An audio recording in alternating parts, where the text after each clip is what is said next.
Hello, my name is Sarah Jane Smith and I'm a quantum healing hypnosis practitioner. This technique achieves the deepest possible level of hypnosis. This unique way of hypnosis is a very powerful tool which can help people with mental, emotional and physical trauma. This therapy is so powerful that all you need is one session. You can get answers to all of your life questions. First, we'll get an understanding of what caused the issue so that healing can begin. Expand your consciousness and remember who you truly are. Are you ready to unlock the potential of your soul and free your mind?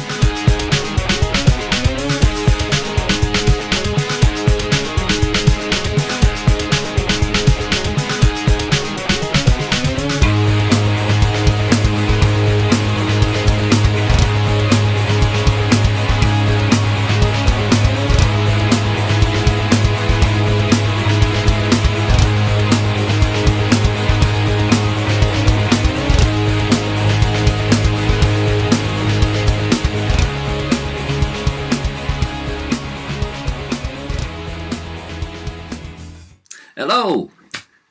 Are you ready? Are you excited? I'm excited. For a wedding. Got all my flags out. It's a great national celebration. I love national celebrations. This one is a national celebration of the fact that the British taxpayer has another massive bill to pay. And we have another royal on the payroll who we have to keep in the lap of luxury and privilege for the rest of our bloody life. Something to celebrate. Get the flags out. Meghan Markle must think she's won the lottery. I mean, 1 minute you're an actress on a TV drama. The next, your privilege and luxury is guaranteed for life. What could be happening to bring this about? What could she have achieved? What could she have done to manifest such a life out of nothing? She's marrying a bloke who just happens to be a member of the royal version of the Addams family. And as a result of that, she gets all that's coming for the rest of her life.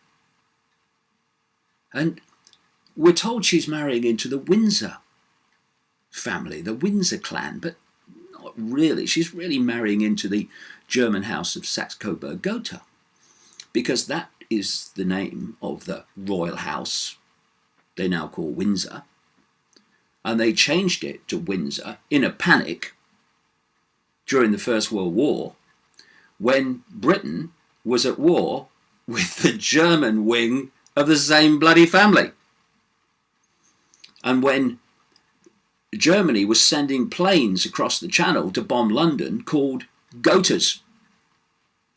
Oh, quick, change the name. So it was just done for PR and survival and preservation. Saxe-Coburg-Gotha became Windsor. Battenberg became Mountbatten. Pew, got away with it. And we, the people of Britain, are called subjects of these people. I'm a subject. Look what subject means. Dictionary definition. A member of a state other than its ruler, especially one owing allegiance to a monarch or other supreme ruler. One that is placed under authority and control. Exactly. Because this royal nonsense is a massive symbol, a massive foundation of the whole hierarchy of power that allows the tiny few to control the lives of everyone else. And we have a national anthem in Britain, although actually we don't. We don't have an anthem celebrating the country. We have an anthem to a woman. And it goes, God save our gracious Queen, send her victorious. And there's another line in it. Long to reign over us. God save the Queen. Definition of reign over. Dominance or widespread influence. The exercise of sovereign power. To be predominant. And so, before international football matches and other occasions, the British public, well, many of them, they sing this national anthem demanding to be reigned over by this Adams family, who are only heads of state because of their genetics. The whole concept of royalty, never mind being ruled by them, is childlike nonsense. And like I say, the very symbol and foundation of a society in which the few have the privilege and live off the backs and parasite off the rest of the population. And I remember the first time I saw the Queen. I was only, what would I be, 6. I came across this book produced by the Leicester Mercury some years ago now. Leicester in the 50s, Leicester being my hometown. And I was looking through it. I bought it because I wanted to see, Leicester as I knew it when I was a kid. And what I found was a picture of me. Although I didn't realise it was me at first. That's me there. I'm 6. That's my mother there. And this is a lane that there was a campaign to get it paved. And so there was a picture in the paper, hence it's in this Leicester Mercury book. So there's me with my little school cap on. And at the age of 6, the Queen came to Leicester. And it's in here, there you go. The royals came too. And you see those people lining the street. That's what it was like. There was just thousands and thousands of people lining the streets as this lady came along. And I'm 6. And the school had all the kids bust out to a road near an aerodrome in Leicester. It's called Leicester Airport now. It was called Stoughton Aerodrome then, because she'd flown in. And by the way, only because she'd flown in once, they repaved the runway. But these people, of course, live their lives to the smell of fresh paint and everything, because it's all done up for them, and never mind anyone else when they're not making a visit. They can get on with it however it is. But anyway, the kids from the school were lined up at the side of the road where this car with this Queen was coming. And I don't know what's going on. I'm 6. And I was given a flag. Where everyone was given a flag. They were told, wave your flag when the Queen comes, And at age of 6, I'm thinking, what the heck? Why are we standing here waving bloody flags for a woman coming past in a car? Could never work it out. So I was kind of, shall we say, bewildered and sceptical of royalty from a very early age. And all that's happened as I've grown older, 60 years later, is even more bewildered and challenging of the whole concept, the whole ludicrous concept of royalty. Because, waving the flag, people say, wave the flag, it's representing the country. It's not. This is representing the hierarchy of power that's been shafting you all your bloody life. And the Queen is like at the top of this hierarchy. And we keep getting more and more of them on the bloody payroll.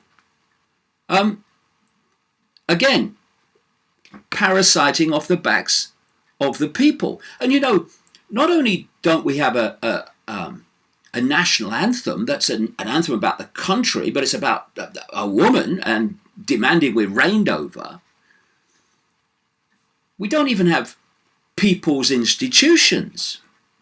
They're Her Majesty's institutions. In a book called The Perception Deception, I look at this in some detail in part of the book. And here we go. This is supposed to be a free country, right? That is ruled by democracy and the people. We have Her Majesty's government, not the people's government, Her Majesty's government. We have Her Majesty's most loyal opposition.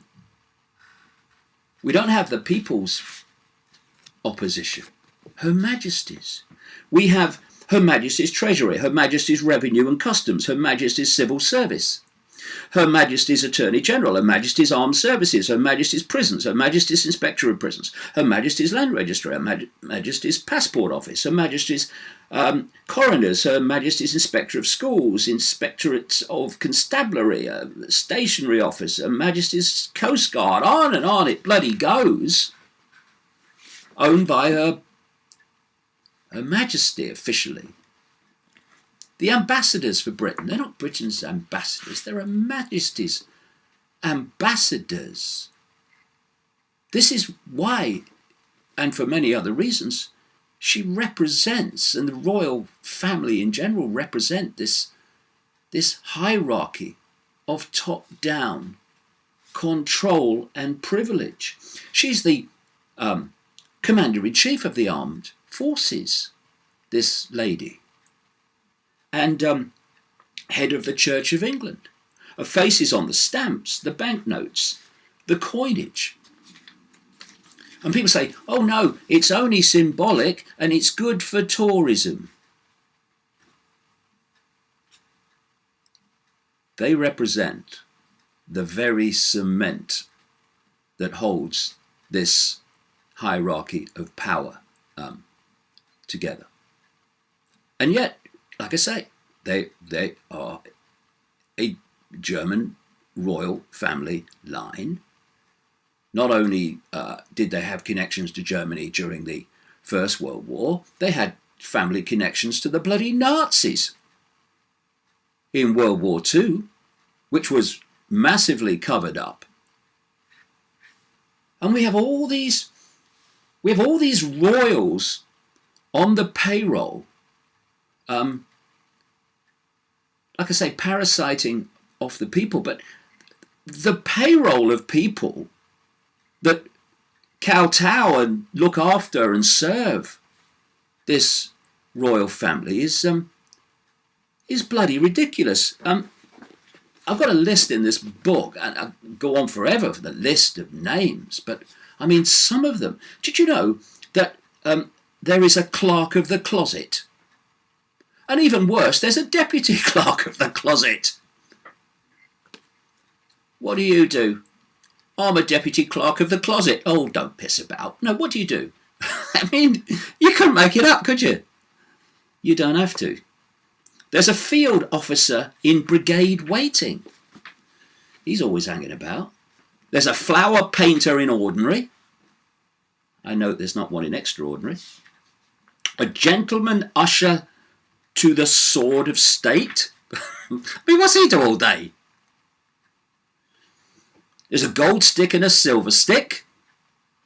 Well, they must be worth a few quid. A grand carver of England. He's only used on Sunday lunchtimes. There's a groom of the stole. A groom of the stole. Maybe he makes sure no one pinches gold stick and silver stick. There's a keeper of the privy purse, in case the Queen wants a wee. It's a British joke for people around the world. There's a lady in waiting. God, they're always bloody waiting, these people. There's a lord in waiting. I wonder what they do all day. There's a marker of the swans. There's a warden of the swans. Lucky swans, I say. And you know, there was once even a position in the royal household called removing wardrobe on the payroll. So you're a removing wardrobe, right? Yeah. So what do? I remove wardrobes. Do you ever take them back? Oh no, take back wardrobe does that. I mean, you couldn't make this stuff up, could you? And here we are in 2018, still standing for it. And going, oh look, doesn't she look lovely?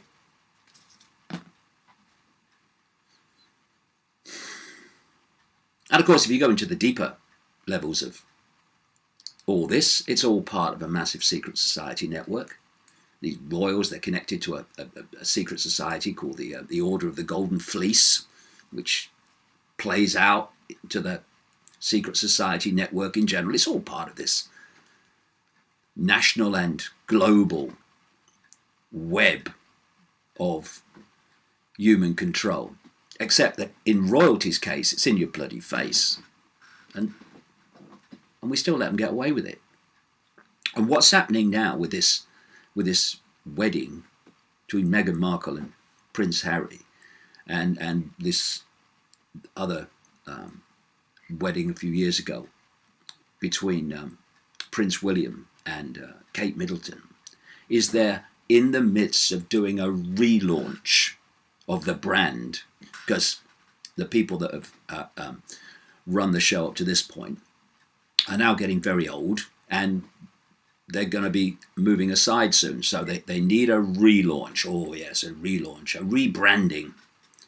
And so you have all this virtue signaling stuff going on with Meghan Markle and all the rest of it, to try and to sell this institution of control, of privilege, and parasitical behavior to the next generation. I like the signs that a lot of people are not buying it. We're told, of course, that part of this rebranding is commoners are being allowed in now to the royal fold. So Kate Middleton was said to be a commoner, and Meghan Markle is a commoner. But what tends to turn out is that there's a bit more to know. For instance, Kate Middleton, just a commoner.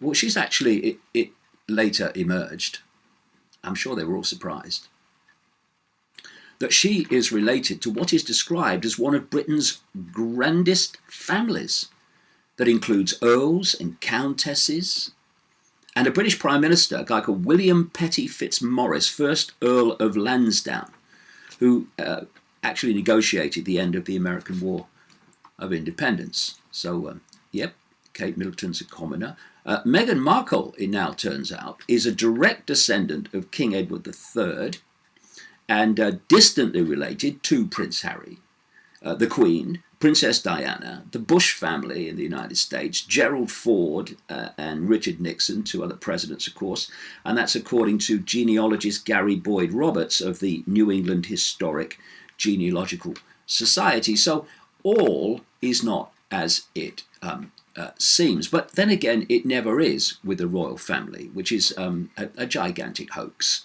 on the people, and has been all along. The whole royal idea, the whole royal concept has worldwide.